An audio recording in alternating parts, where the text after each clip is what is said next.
I'm Sage and you're watching D&D Daily. Today we are talking about the dwarf who stands against the tide, Iron Will.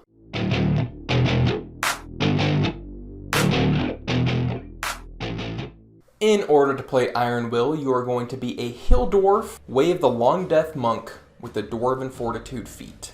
Iron Will is a devout follower of the dwarven god of vigilance, defense, and protection, Gorm Gulfin. As a follower of Gorm, it's Iron Will's sacred duty to protect his charge to the best of his ability. He is a bodyguard. The followers of Gorm take this charge extremely seriously, so when Iron Will fell to protect his charge from an orc assassin, the Order cast him out. Without someone to protect, Iron Will has no purpose. He has set out into the world to find someone worthy of protection in hopes to appease his god and the people he felled. Iron Will is a serious individual. He's kind of low on the sense of humor, but he is very, very loyal. He does not fear death, and he would consider it an honor to die while protecting his ward to the best of his abilities. Iron Will is the classic take a bullet for my friends type individual. In combat, Iron Will leap into the thickest of frays, putting himself between the enemies and his allies. He acts as a tank debuffer. His Touch of Death feature he gets from the Long Death subclass gives him temp HP whenever he reduces an enemy to 0 hit points. This incentivizes attacks on low HP enemies as often as possible. A gimmicky thing that you technically could do, but I wouldn't recommend, is just carry around a bag of rats that you can punch for some extra health whenever you need. His real bread and butter comes at level 6 with the Long Death feature, Hour of Reaping. This allows him to make everyone within 30 feet of him have to make a saving throw or be frightened of him. And when I say everyone, I mean everyone, including allies.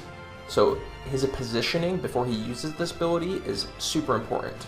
This ability is particularly powerful when combined with ranged allies, as this ability functions as a sort of pseudo wall. He runs forward, activates it, and all of his enemies have to make the save. Melee enemies who fail to save can't get closer to attack the ranged allies, and ranged enemies now have disadvantage on attacking your ranged allies. And any enemies who succeed and decide to push forward will be separated from the rest of their group, and they'll be ripe for focus fire. This playstyle of running into the enemies before your allies get there means you'll be targeted a lot, which is where patient defense comes into play. This is Iron Will's most used key point ability. Now once he's ran in and attempted to fear all of his enemies, but not enough of them failed the saving throw and became frightened, he now has the backup to still give them disadvantage on all their attacks against him. If he frightens enough of them, however, there is no need to use his bonus action dodge, as they will already have disadvantage.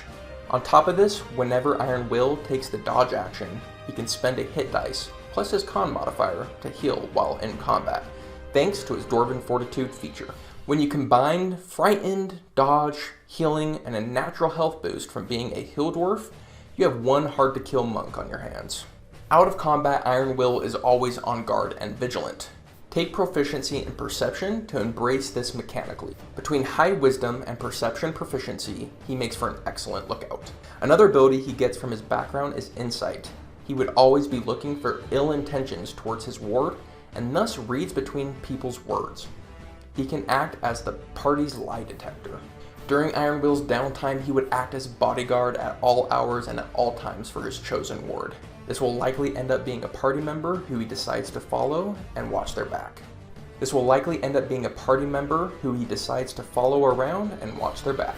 The key mechanics of playing Iron Will is you will absolutely need high dex, constitution, and wisdom. You need wisdom for consistent frightened checks and your AC. You're going to need dex for your AC, your damage, and your grapple checks, namely to escape them. And you're going to need high constitution because you are going to constantly be a target. By being a dwarf, he gains proficiency in weapons most monks can't have access to, increasing his damage. Any damage he can get is good damage, as his output is fairly low.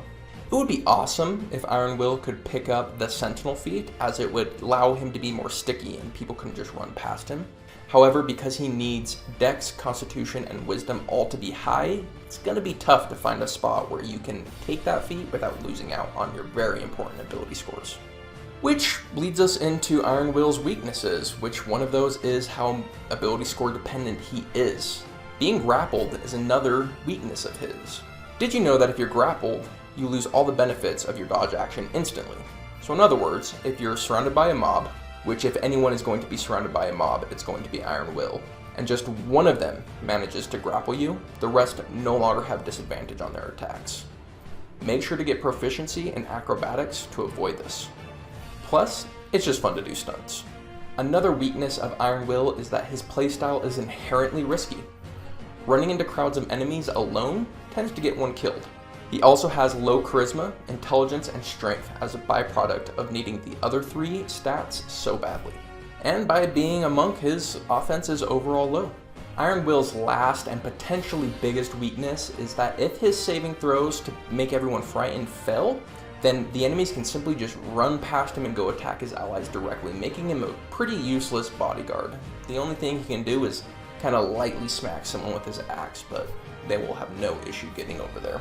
As an NPC, I would use Iron Will as a loyal bodyguard to anyone you see fit, especially another dwarf.